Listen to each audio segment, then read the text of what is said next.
Pode projetar o texto, por favor. Efésios 5, de 15 a 21.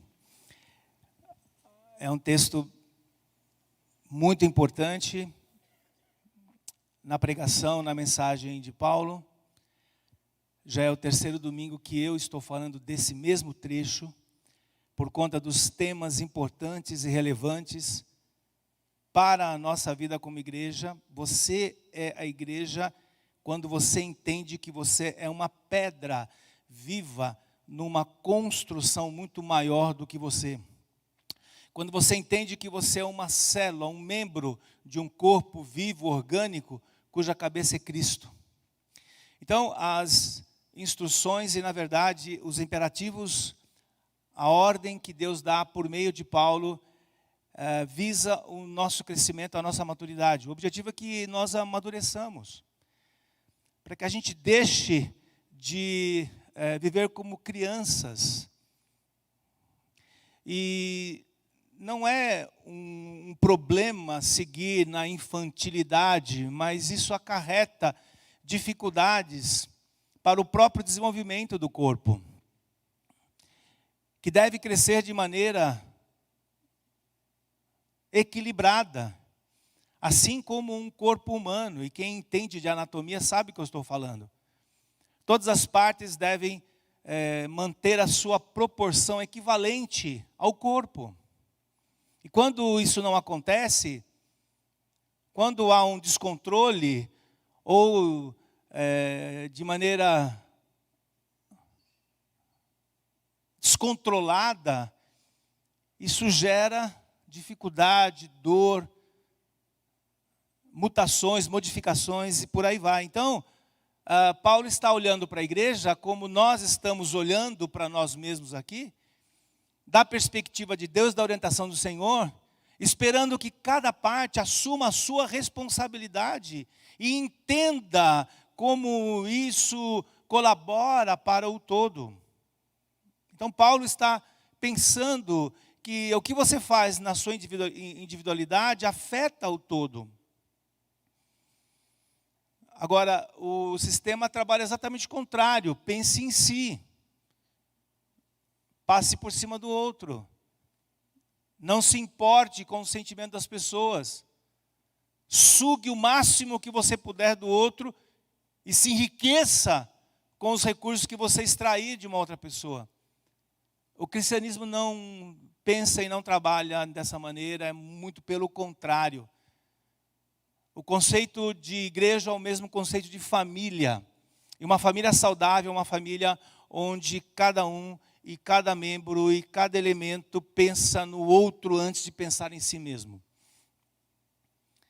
Então, as orientações desse trecho são orientações sérias e que envolve aquilo que a humanidade busca intensamente, a felicidade da vida, o contentamento, a liberdade, a vida, alçar voos, manter as asas estendidas, voar rumo ao horizonte e todas as ilustrações, o uso figurado que nós podemos usar pensando na nossa maneira de ser.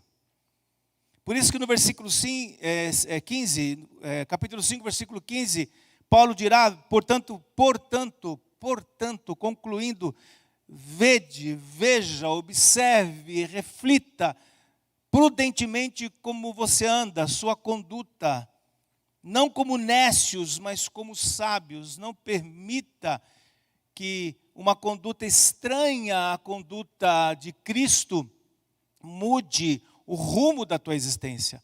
Afete o caminho que você está andando, que é o que muito acontece. Remindo o tempo porque os dias são maus. E foi a última mensagem quando nós entendemos que há essa história sendo construída. Quando Paulo faz o uso de um termo aqui na língua grega, kairos, e há duas palavras para tempo na língua grega, kairos e kronos, ou chronos. As duas palavras traduzidas chegam para nós com o mesmo verbete em português, que é tempo. Só que há uma diferença. O kairos é o tempo corrido. Há muita gente que está existindo, mas não está deixando marca nenhuma, não está amadurecendo. E quando Paulo diz, remindo o tempo, ele está falando do kairós. Construa uma vida bonita. Marque a tua história. Aquilo que as pessoas tentam mudar no seu comportamento, cuidado. Por quê? Porque você pode fazer exatamente o contrário do que ele está dizendo aqui. Porque esse remir é a ideia daquele administrador, daquele gerenciador, que sabe como é que deve organizar os seus negócios. Porque se você não botar a mão na massa, se você não gerenciar, alguém fará isso por você? Não, do jeito que você faz? De jeito nenhum. Então, se você deixa espaço, alguma coisa toma aquele espaço. E Paulo está muito preocupado que os cristãos tenham consciência do poder que opera em cada um de nós. Mas quando você não está na posição exata, quando você não está no lugar certo, quando você não está agindo da maneira correta, você se abstém, você deixa um espaço, e todo espaço que eu e você deixarmos, alguém ou alguma coisa ocupará. Tem uma expressão muito interessante, né? Mente vazia.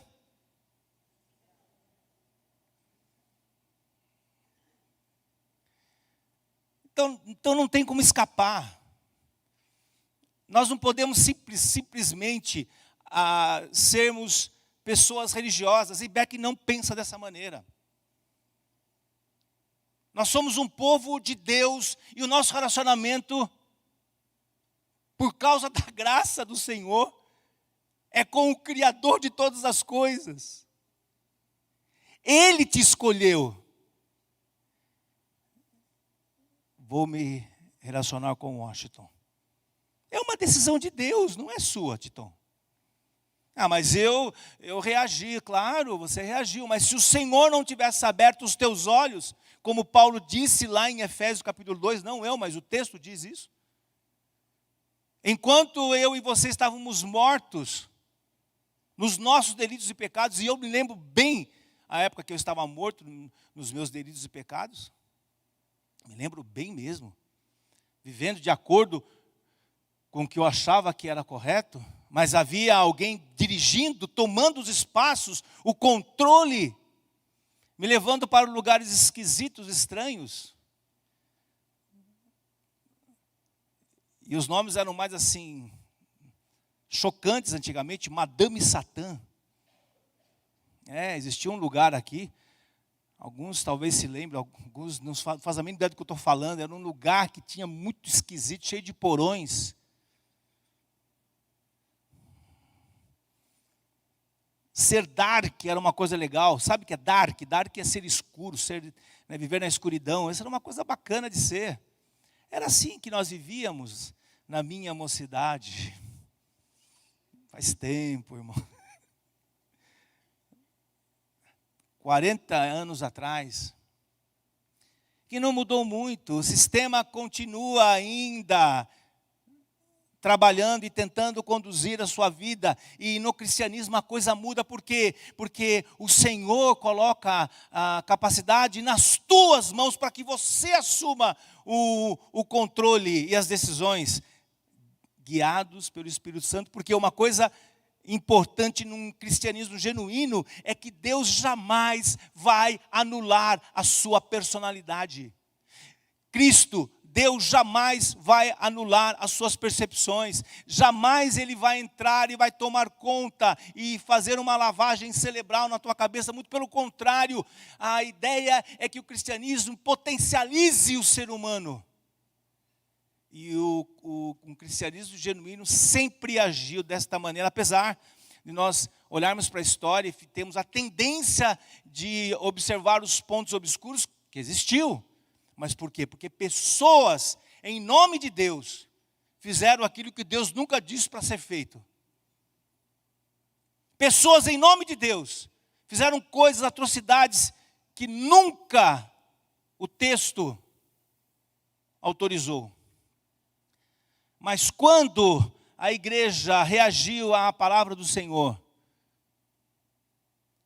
potencializar as competências, mas potencializar de maneira correta.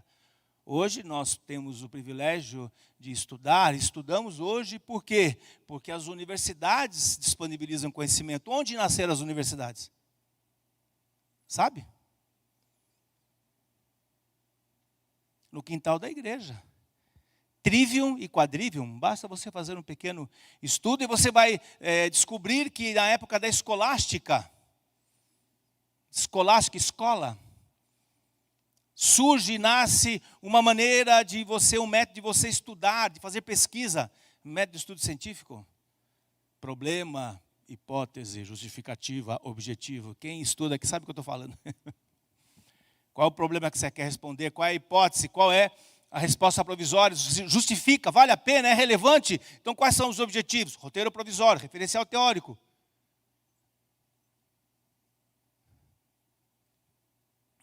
Ah, mas a igreja fez atrocidades. Pois é. Mas também nós tivemos grandes guinadas na história, como por exemplo a Reforma Protestante, que trouxe uma nova maneira, trouxe uma nova luz.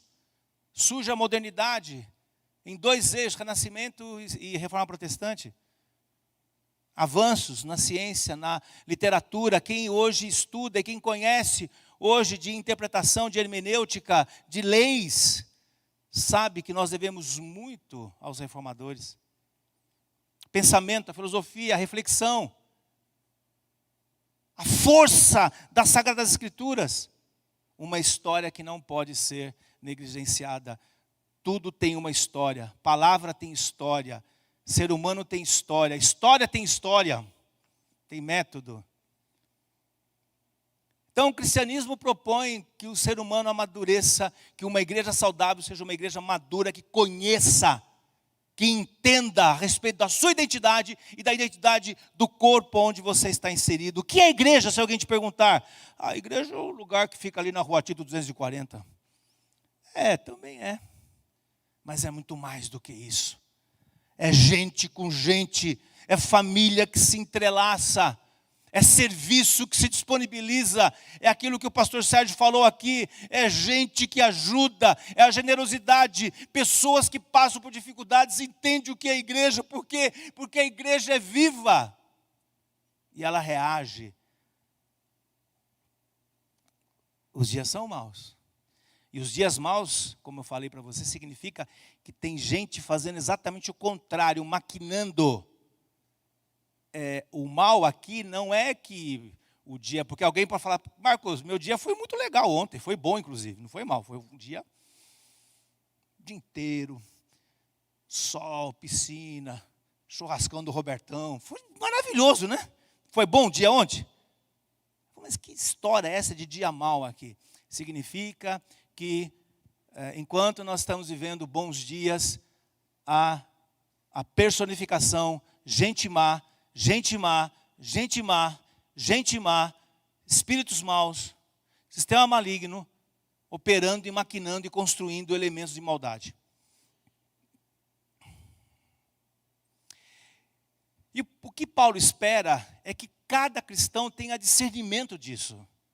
Se você estiver absorto, você não vai ver, você não vai perceber.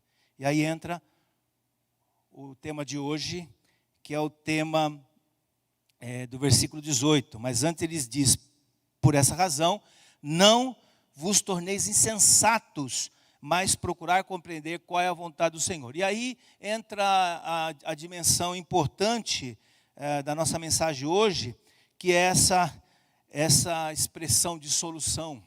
Onde está a dissolução?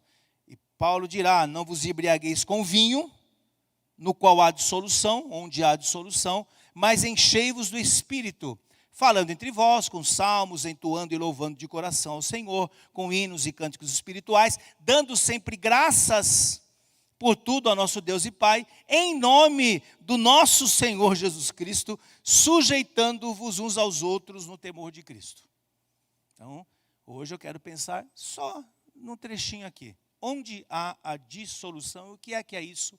O que é que Paulo está querendo dizer quando ele usa essa expressão? Vamos orar? Amém? Pai, muito obrigado por essa manhã, pela IBEC, pelo culto. Obrigado, Senhor, pelo serviço. O que tanta gente já fez até agora, até aqui, para que esse momento pudesse acontecer. Todos os elementos são tão complexos, Senhor, os elementos que envolvem a manutenção, o acontecimento, mas sabemos que tudo isso acontece pela Tua graça e pela Tua vontade, porque o Senhor ainda nos permite, por mais um tempo, estarmos expostos, disponíveis, de modo que o Senhor fale por meio da Tua palavra, que aconteça, Senhor, nesse culto aqui, um ato profético, uma palavra profética, que possa abrir os olhos, Senhor, e que abra os olhos de cada um de nós, de maneira, Senhor, que nós desfrutemos desse pouco tempo que ainda temos sobre a face da terra. Em nome de Jesus, Senhor, nós te agradecemos, em nome de Jesus, nós louvamos o Teu nome, e nós, Senhor, entendemos e compreendemos sempre, Senhor, que só podemos estar aqui por conta da Tua graça, da Tua misericórdia, do Teu favor, do Teu amor, derramado sobre cada família, em nome de Jesus. Amém. Não vos embriagueis com vinho, no qual está a dissolução. Essa ideia de ficar bêbado, né, embriagado, era visto como um comportamento assim, muito incompatível com algumas linhas religiosas do primeiro século. Mas não era visto como uma atitude ruim para outras religiões. Agora, na cultura judaica era muito complicado, a ponto do texto de Provérbios, capítulo 23, dizer o seguinte: não estejas, ou seja, você não deve estar entre os beberrões de vinho, entre os embriagados por vinho, nem entre os comilhões de carne, porque o bêbado, né, o beberrão e o comilão caem na pobreza, e na sonolência vestirá de trapos o homem. Então, a grande questão aqui da embriaguez é o descontrole, é a falta de domínio, falta de controle sobre si. E essas situações, especificamente na cultura monoteísta judaica, era visto então como um tipo de proibição, mas não era a realidade da maioria das religiões. Então, beber, né, na alta sociedade, por exemplo, era alguma coisa muito comum. E mais do que isso, para algumas religiões, e é importante você lembrar que você tem duas linhas, principalmente de religião no mundo antigo, que é aquela linha da supressão, do impedimento, da proibição, que era chamado uma religião ascética. Ascetismo é você privar a sua vida de todo e qualquer prazer, né? E de todo tipo, prazer da carne, prazer sexual, prazer de poder, tudo. É um tipo de uma supressão, é uma anulação. Mas, por outro lado, você tinha na outra ponta um desequilíbrio total, assim, do outro lado, assim, aquelas religiões hedonistas. E religião hedonista é a religião onde a divindade espera que você libere todas as suas paixões. Tem vontade, come. Está com vontade, vai lá e faz. Quer meter a mão na grana, mete a mão na grana. Quer transar, transa. Quer orgia, vai para a orgia. E dentro desse tipo de religião, principalmente ligado a um deus chamado Dionísio, né? A divindade Dionísio, beber o vinho ou beber qualquer tipo de elemento que pudesse tirar você das suas competências cognitivas, né, dos seus pensamentos, era algo validado. Por quê? Porque a ideia é o seguinte: eu vou me envolver com esse tipo de elemento que vai entorpecer a minha mente, porque nesse momento eu estarei exatamente na posição correta para que Dionísio fale comigo, para que a divindade fale comigo. Então, na verdade, a ideia aqui era a busca pela inspiração, era religiosa. Era a busca de ser possuído por Dionísio.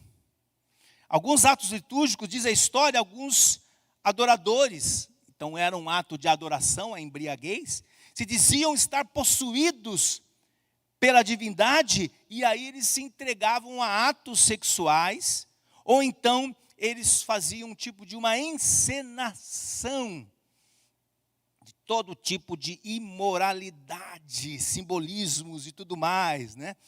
Em outras palavras, Paulo vai no sentido muito oposto. Então aqui é o contexto para você entender qual é a questão séria aqui. A questão séria aqui é o envolvimento com qualquer tipo de divindade, qualquer tipo de Deus ou de deuses ou de deusas. Nós temos também as deusas, né? Afrodite, Diana, aí tem o deus Apolo, Dionísio. Qualquer tipo de divindade é a divindade que procura ou potencializar, não o melhor, mas as paixões mais baixas, ou então suprimir essas paixões. Então a grande questão estava realmente no campo dos sentimentos, das sensações. E essa vida era uma vida essencialmente religiosa, essencialmente pautada no mistério, naquilo que é místico. Portanto, as pessoas buscavam esse entorpecimento. Por quê? Porque aí vem um paralelo com os dias atuais. Porque as pessoas tinham dores na alma, crises das ideias, conflitos do coração, se sentiam desprezadas, abandonadas, deixadas de lado, sem razão para existir. Então era um caminho para aliviar e entender que aquele estado de entorpecimento tinha a ver com a ação e com a presença do divino. Deus está me libertando das dores, da angústia. Hoje poderíamos acrescentar da depressão, da falta de sentido de vida. Quantas pessoas não têm mais sentido na vida? E eu estou falando de gente crente, que perdeu assim, fazer o que da vida? Por quê? Porque vai saindo debaixo daquele lugar exato, onde nunca deveria ter saído. As pessoas se deslocam de maneira muito rápida, muito fácil. Por quê? Porque não tem esse discernimento.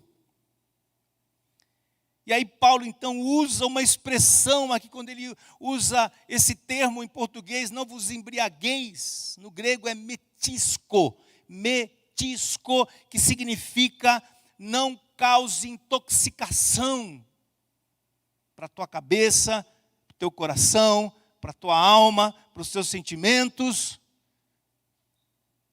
para a tua razão. E o que é interessante é que apesar das nossas traduções, ou algumas traduções colocarem aí algo que você realiza, na verdade, esse verbo ele só aparece na voz passiva. Ou seja, o sujeito está sofrendo a ação. E nesse texto aqui, a ideia principal é você ficar intoxicado.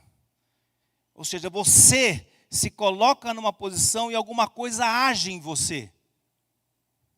A responsabilidade é sua, mas a ação vem de fora. Isso que é interessante demais. Algo que acontece, que age em você. Portanto, a posição aqui é tua. Em que posição você se coloca? Qual é a decisão que você toma? Ficar intoxicado, a ideia de você fazer de maneira livre, mas sem liberdade, é um paradoxo aqui. E a ideia, o sentido figurado aqui é o seguinte: uma atividade de fugir da realidade por conta de qualquer coisa que te pressiona. Essa é a motivação esquisita. No mundo antigo, uma atividade de culto. Por quê? Porque a ideia de ser liberto destas angústias é você estar num lugar de culto, mais ou menos como acontece hoje. Que não deveria ser assim. a gente não deve vir para cá porque a coisa apertou. Apertou, vamos para a igreja porque... Eu sei que nós temos muito dessa religiosidade aqui no Brasil. Nós temos esses medos religiosos, todo mundo. Nós somos impregnados com esse conceito de que você precisa fazer alguma coisa, algumas vezes você não precisa fazer nada. É só você estar no lugar certo e deixar que aquele rio, que aquele fluxo atinja a sua vida. É isso que Paulo vai dizer aqui. Trabalhar as suas motivações, entender melhor o poder, a potência do cristianismo. Eu acredito que o nosso meio evangélico brasileiro não entendeu ainda a potência do evangelho, que não pertence a um homem, não pertence a um pastor, nem a um bispo, nem a um apóstolo, nem a um pai apóstolo, nem a um arcanjo, sei lá mais. Quais serão os cargos, as funções, a hierarquia que nós vamos criando aí para colocar gente sobre gente? De jeito nenhum. Um pastor nunca está acima. Um pastor, assim como Cristo, que é o grande pastor, está de joelhos. Nós estamos de joelhos, irmãos. Nós estamos acima das pessoas. Longe de nós, longe de nós. Esse é o nosso clamor. Se a consciência que o Novo Testamento coloca em nosso coração, se Cristo pegou a bacia, cingiu-se com a toalha, se prostrou, o Rei dos Reis, o Criador de todas as coisas, aquele que criou, se ajoelhou e lavou os pés dos seus discípulos, quanto mais um pastor. Então a dimensão do sagrado no cristianismo muda completamente a maneira de entender a vida, a religião, Deus, seu relacionamento. As pessoas eram pressionadas, gente. As pessoas eram pressionadas. Isso não deve acontecer. Infelizmente acontece por falta de discernimento, por falta de ensino. As pessoas viviam num terrorismo religioso. Por quê? Porque havia objetivos obscuros. E isso não é difícil de acontecer. E é uma tristeza, como eu vi essa semana, pessoas de referência para nós, inclusive para os pastores aqui da IBEC, teólogos de referência, envolvidos em abusos sexuais. Falando de gente do cristianismo, da teologia reformada, de teologia cristã. Coisas obscuras. No último culto eu dizia para vocês, nós temos uma situação muito interessante na IBEC, graças a Deus. Pessoas que dedicam a sua vida e criam raízes, têm a sua vida aberta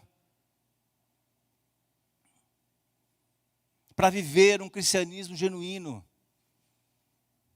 Então a realidade do cristianismo, segundo a perspectiva de Paulo, não é como estes que se entregam aqui a esse tipo de embriaguez, e ele usa o vinho porque é um dos elementos que poderia causar isso, e de fato o vinho poderia causar, e essa história que você já ouviu aí, não, porque não era vinho, era suco de uva, não, era vinho sim, vinho fermentado, vinho que passa do limite, afeta as competências, mas principalmente a motivação que está por trás, que é a motivação da religião. Eu quero prestar culto a esse Deus, aquele Deus, porque se eu fizer isso, esse Deus virá até mim e Ele aliviará as dores da minha alma. Que é o que você busca o tempo todo. Porque a gente sabe, irmãos, e todos nós sabemos que dói, a vida dói. Eu sei que dói. As decepções, uma palavra atravessada do marido, dói. A gente nem percebe, nós estamos machucando as pessoas. E é interessante que pessoas machucam pessoas. Uma atitude, às vezes você leva um susto, mas ele fez isso? Fez. O pior é que a gente vai se acostumando com o maltrato. E aí a gente vem na igreja para aliviar a alma, o coração, a vida, os pesos. Angústias, o sistema, notícias ruins, guerras, rumores de guerras. Essa é a nossa existência. A ideia é escapar das preocupações. A ideia é escapar de todo tipo de pressão e opressão e buscar uma intensa sensação de contentamento e de alegria, ainda que momentânea. E aí usa-se não só o vinho, mas haviam outros elementos. Por exemplo, alguns lugares que soltavam alguns gases, é muito interessante. E que então a pessoa inalava aquele gás e aquele gás poderia entorpecer. Como acontecia, por exemplo, com aquelas profetisas de Pitom, que Atos fala, que ela ficava completamente fora de si e começava então a dizer coisas, e aquelas coisas que eram ditas sem o uso do pensamento da razão, que é praticamente o que é o místico, era levado como uma palavra da divindade.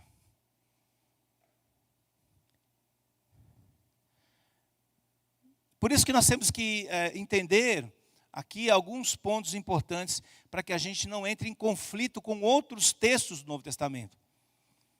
Será que a Bíblia está proibindo aqui que as pessoas tomem vinho? E se está proibindo, como é que ficam aquelas duas passagens? Uma onde Jesus transforma a água em... E a outra em que Paulo diz, não tome apenas água, mas tome um pouquinho. Aí eu já ouvi algumas pessoas dizer, não, sabe o que é? Não é vinho. Oinos no grego, não é vinho. Sabe por quê? Pensa. Jesus fala, olha, vai lá, pega os potes.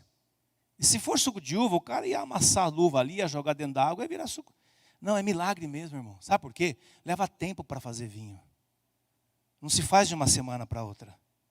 Faz vinho de uma semana para outra? Não, gente, o vinho ele precisa ser pisado, ok, beleza. Aí dá o suco de uva e essa uva vai ficar ali até que ela fermente. O vinho é uma bebida fermentada. E depois você tem que tirar ainda todo aquele bagaço, enfim. E alguns deixam ainda em barrica para que ele se conserve melhor. Aí então vem o vinho. Então Jesus operou um milagre. E o milagre é um ato que envolve tempo e espaço.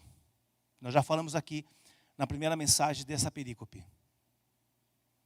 Milagre é algo que envolve tempo e espaço. Algumas pessoas têm doença, ficam curadas. Depois de 2, 3 anos. Obrigado, Senhor, claro, graças a Deus. Mas o milagre é quando Deus cura uma doença de 2, 3, 5, 10 anos na hora. É milagre, sobrenatural. Portanto, como é que fica?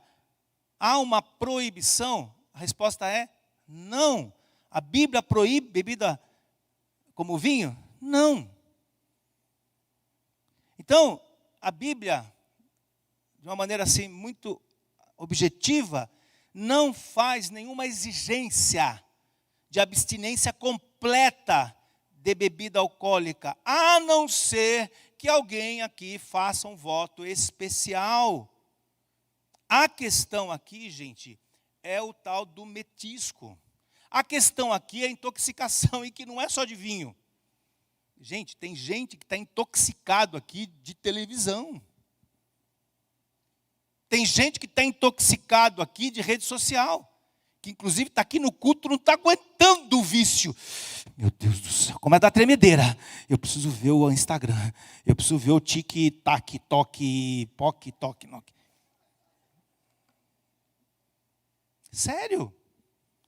Tudo aquilo que tira você da realidade, e nós já falamos sobre isso, a questão de remir o tempo, e eu falo porque eu sou alvo dessa questão também, porque a gente, principalmente aqueles vídeos mais engraçados, que a gente fica se divertindo, dando risada, e emenda um no outro, e o outro no um, e um no outro, o outro no um, no outro, o outro no outro, daqui a pouquinho, 3 horas se passaram. Ai meu Deus, vou recuperar esse tempo. Esquece, já era, passou. Nunca mais você terá aquelas 3 horas. Foi embora. Remindo o tempo. Olha como Paulo está conectando as ideias aqui. Você pode ficar intoxicado de remédio. Tem gente que é viciado em remédio. Condena, estica o dedo. Querido. fulano, ciclano, toma lá um pouquinho de vinho. O cara está enchendo da tampa de remédio. Fica bacana, fica bom. Hoje eu estou legal. Aleluia.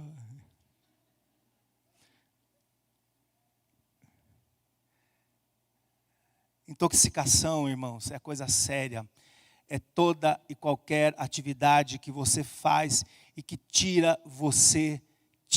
extrai você da presença do lugar mais seguro da terra, que é a presença do nosso Deus. Você tem que entender isso. O que Paulo está dizendo é o seguinte: olha, presta atenção, porque dependendo da intenção, da posição, do lugar que você se colocar, você pode estar se abstendo do melhor lugar da terra, que é estar exatamente na presença do Deus Altíssimo. Por isso que é tudo passivo aqui. Não sejais embriagados. Por quê?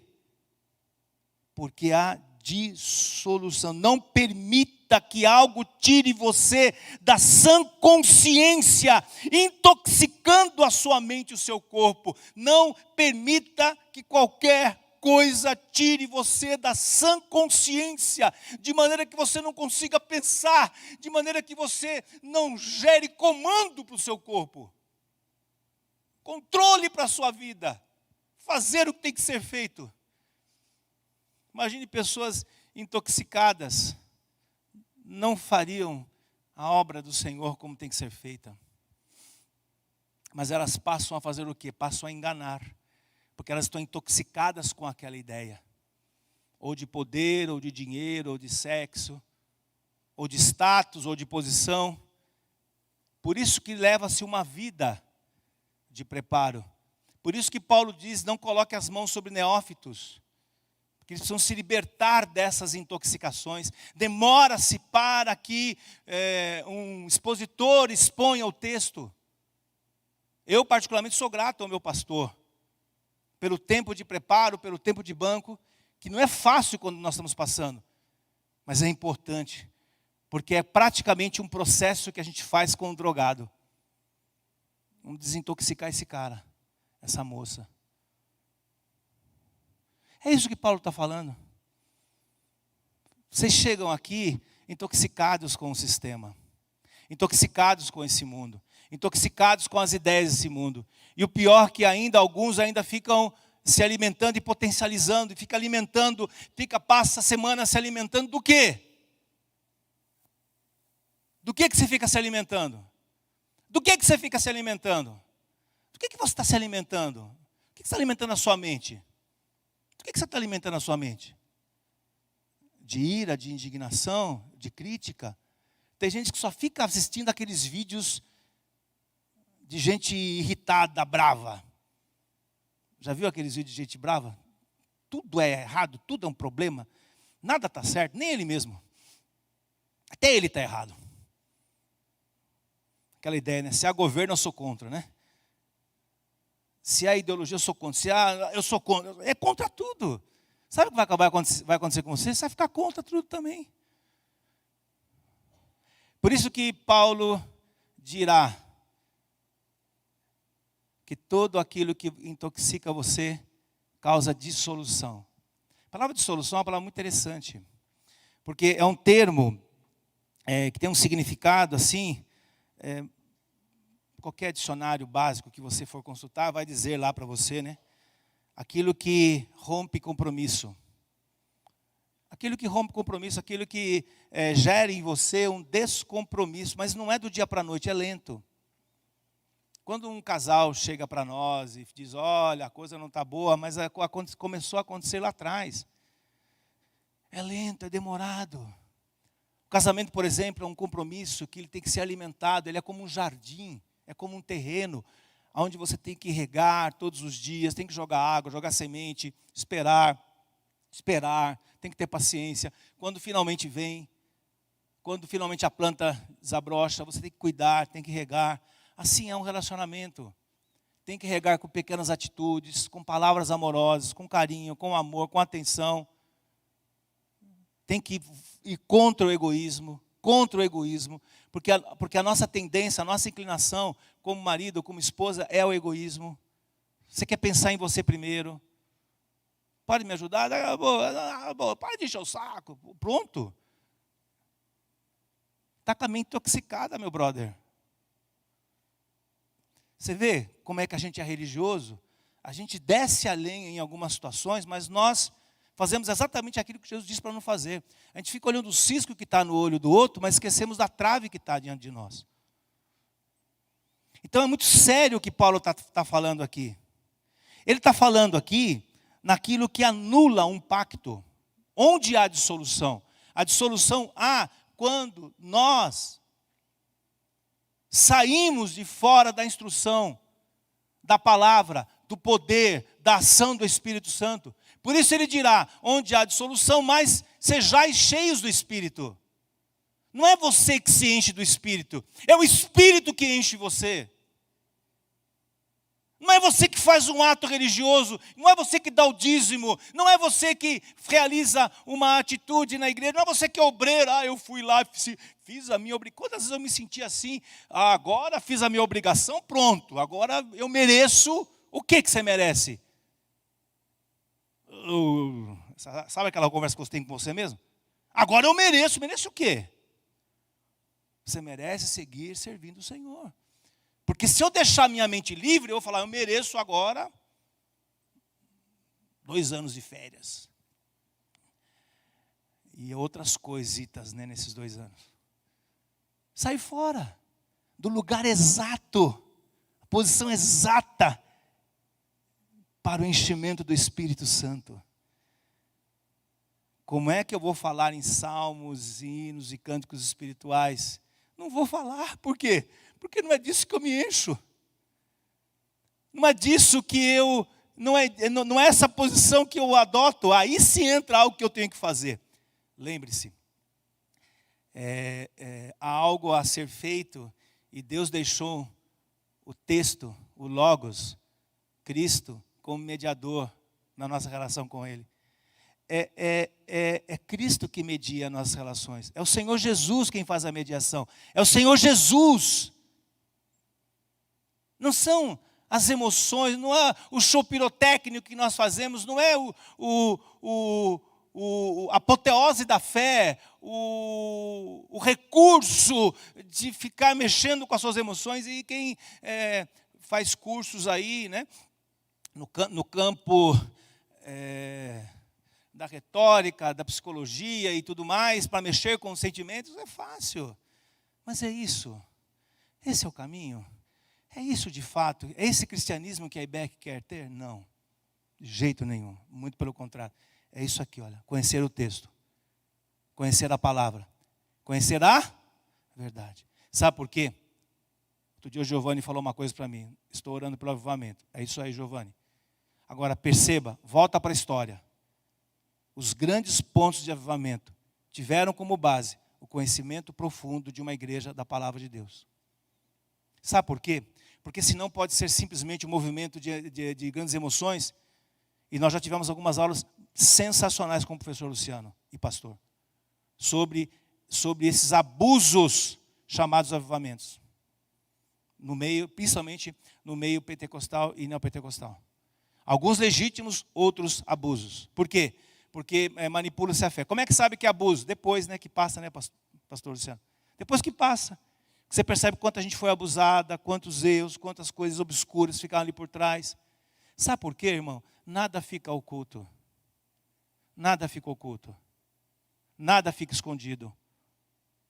O caso de um pastor com uma outra mulher fora do casamento.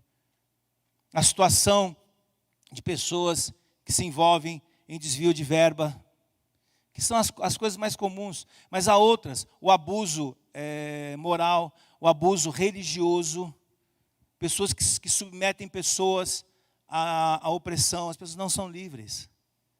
Então a preocupação de Paulo é que a gente não caia aqui na anulação do pacto firmado entre as partes. nós estamos debaixo de um pacto, nós estamos debaixo de uma aliança. Ou seja, né, a dissolução leva à extinção. Dissipação, basicamente isso. Portanto, essa devassidão, é interessante a maneira como Paulo constrói essa palavra, e aí você vai ficar bem intrigado com essa construção na língua original. A palavra salvação, na língua grega, a palavra salvação ou salvar, né? Salvação é a palavra, ou palavra salvar, a palavra sozo, eu salvo.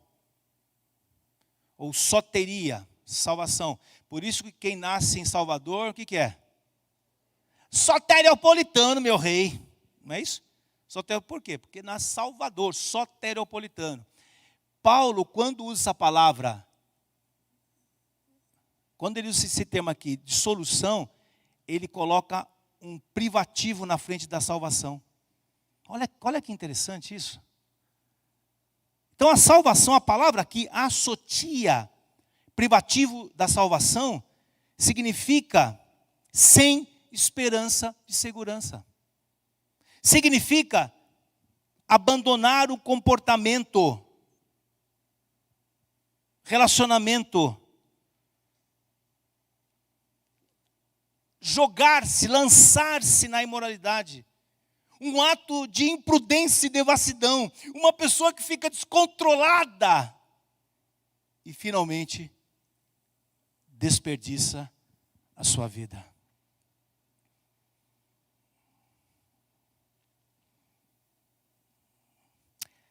Essa expressão aparece na parábola do filho pródigo.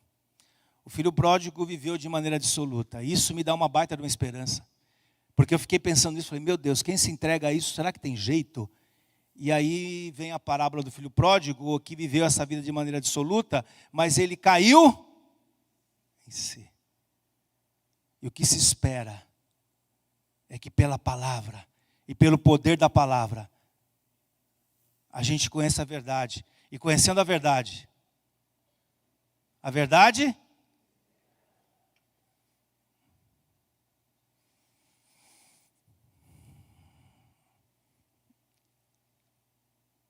e aí Paulo então coloca uma conjunção adversativa forte. Contraste positivo a se assumir. Há uma posição que cada um de nós devemos assumir. Paulo apresenta algo muito melhor, muito superior. Paulo propõe um contraste positivo e que cada um de nós devemos nos posicionar. Algo muito superior.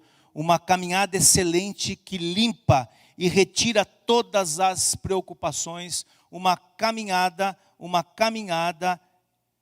alta, excelente, que limpa, que santifica, que retira todas as preocupações e as depressões da nossa existência.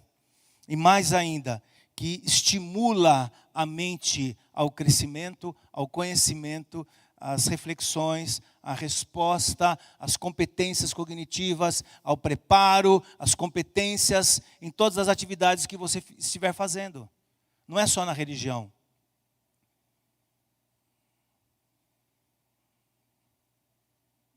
Um vendedor fica potencializado nas suas competências de vender quando ele age de maneira correta. O empresário melhora a sua performance. O empresário, ele fica melhor, ele age melhor, ele age de maneira mais lúcida. O médico, ele vê de uma maneira mais clara. Há quase 30 anos atrás, eu me lembro de uma ilustração do próprio pastor Sérgio, que ele já contou algumas vezes aqui, de uma situação que eles viveram lá na Philips, e que foi o Espírito Santo quem revelou para ele, mas ele estava na posição correta, ali aquela fórmula. Ele foi cheio do Espírito Santo. Não vem dele, eu acho bacana isso, a gente reconhecer, não fui eu. Foi o Espírito do Senhor. Quantas vezes você, doutora, não passou por isso? Você, acadêmico, que estuda, que de repente, não é? Alexandre, brilha assim, ó, pá, Eu sei porque a gente estuda, a gente pensa, aí você fala, foi Deus. Você da área financeira, você da construção civil, e poderemos falar aqui de cada pessoa aqui, você que está fazendo o que você faz, você deve sempre se lembrar o seguinte, eu dou graças a Deus porque eu estou trabalhando, não porque Deus abriu as portas, porque Deus me dá competência para fazer o que eu estou fazendo, porque se Deus não der competência para você fazer o que você está fazendo, você está vulnerável. Você já agradeceu a Deus? Senhor, obrigado pelas competências. Porque se Deus tira essa competência, parou de trabalhar e parou de entrar dinheiro na sua casa. Há uma caminhada santa. Há um Deus que vem e tira. Simples e complexo. Assim. Ser cheio do Espírito, ato passivo, é como ser cheio de bebida alcoólica. Ser cheio do Espírito é passivo a ser cheio de bebida alcoólica.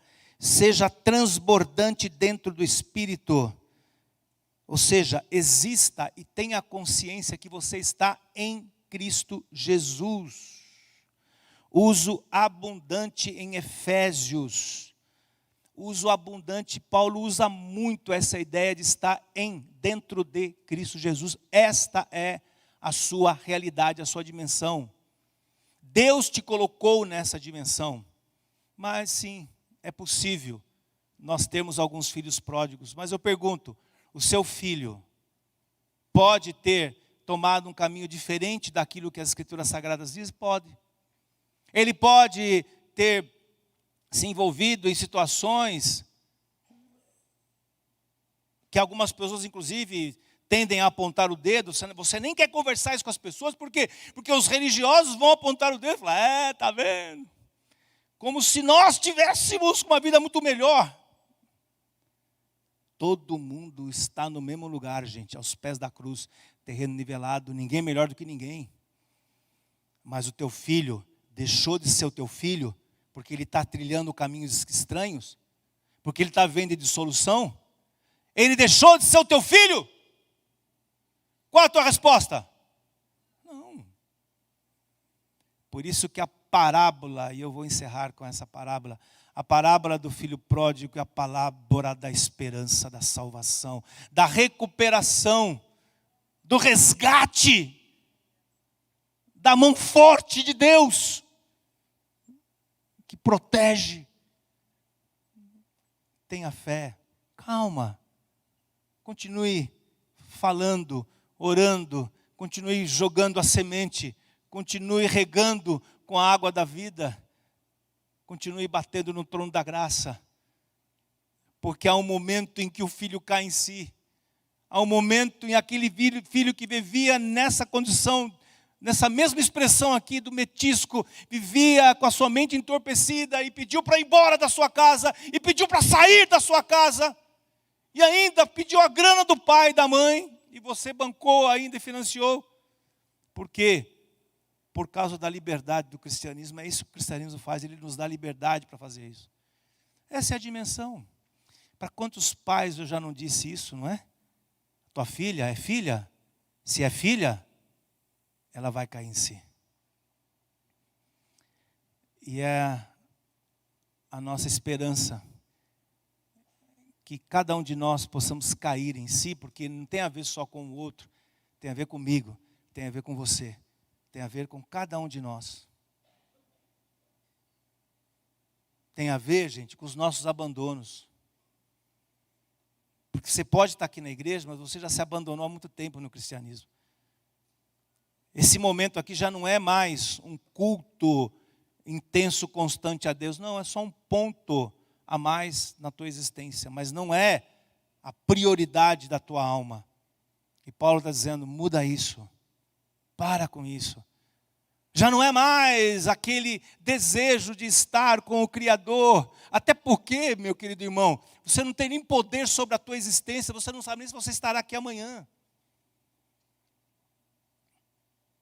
Ou sabe?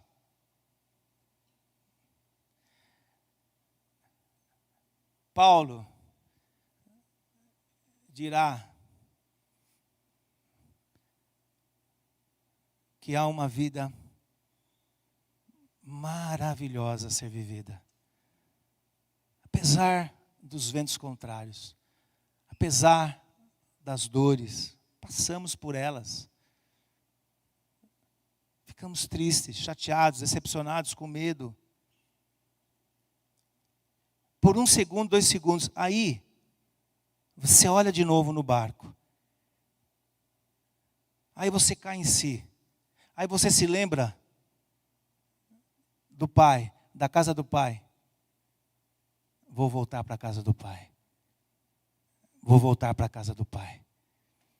Mas aí eu volto humilde, porque eu falo assim, olha pai, me trata como um dos teus conservos. Conservos ali é um pouco diferente do servo. Porque o conservo é aquele que recebia grana para trabalhar. No primeiro século. Pai, eu vou trabalhar, eu vou pagar tudo aquilo que eu te devo. Porque esse é o sentimento seu. Eu errei, eu pisei na bola, agora eu vou pagar. Mas sabe o que Deus fala? A minha graça te basta. Por isso que a gente se cumprimenta com graça e paz aqui. Porque a graça de Deus é o favor que Ele colocou sobre a tua vida para que você pudesse ser feliz. Apesar das intempéries, das temperaturas estranhas, dos ventos contrários. É a possibilidade que o nosso Deus e o nosso Pai, é o presente que Ele dá, para que você de fato entenda quem Ele é, e não aquilo que você projeta dele, porque o grande problema é o que a gente projeta de Deus. Deus é assim, Deus é assado, até que Ele se mostra para você. Falou, ó, deixa eu dizer para você como é que eu sou. Foi o que aconteceu com Isaías. Foi o que aconteceu com o salmista. Esse devocional dessa semana que eu falei. O salmista dirá assim, olha, não altivo o meu coração. Não. Só que tem um detalhe importante, né? O coração dele é altivo. Ele só teve a consciência de que é possível sair dessa situação quando ele se aquieta nos braços de Deus, como uma criança se aquieta nos braços de sua mãe. Essa é a posição, esse é o lugar correto. Se aquiete nos braços do teu Deus, não há outro lugar, não há um lugar melhor para estar. Quem sabe aqui o que é o colinho de mamãe, né? Sabe o que é o colinho de mamãe? Sabe o que é o colinho de mamãe? Sabe ou não sabe? Pronto, aí o salmista faz essa analogia. E quando então você vê Deus, você vê a si mesmo. O filho pródigo, que vivia em dissolução, viu a si mesmo. Sou um desgraçado. Sou um imoral. O cara mais santo dessa igreja. A menina mais santa dessa igreja. Não deve arrogar isso. Por quê? Porque o perigo é sair do lugar de ser cheio do Espírito Santo. E o pai diz, não, nada disso. Foi lá e plau, anel, banho, mata o melhor bezerro, tudo. Ele tinha dinheiro para pagar um anel, uma capa, uma sandália, um bife de ântio, aquele maciozão assim, dessa altura assim, de 3 andares. Não tinha mais dinheiro, sabe por quê? Porque há um dia atrás ele estava comendo comida de porco. Alguém já comeu lavagem de porco aqui? Não, peraí, alguém já viu lavagem de porco aqui? Alguém já sentiu o cheiro de lavagem de porco aqui? Já teve coragem de pegar um troço daquele e colocar na boca? Ai, que nojo, pastor. Pois é. Mas deixa a fome bater. Ah, irmãos, há muita gente que está comendo lavagem de porco quando liga a televisão. Há muita gente que está comendo lavagem de porco, está permitindo que aquilo gere dissolução quando fica demasiadamente ligado demais nas redes, se entorpecendo com tantas coisas. Aí a gente fica preocupado porque o camarada toma uma tacinha de vinho. Hipócrita. Somos hipócritas.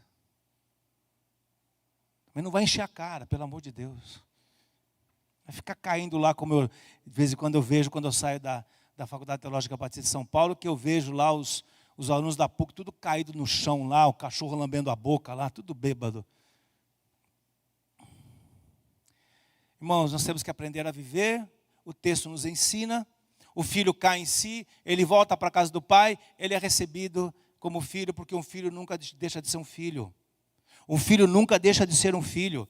Se o Senhor um dia te resgatou, se Ele colocou sobre você o anel de autoridade, você é filho. Isso não significa que agora não precisa fazer mais, não. Você precisa se colocar na posição correta. E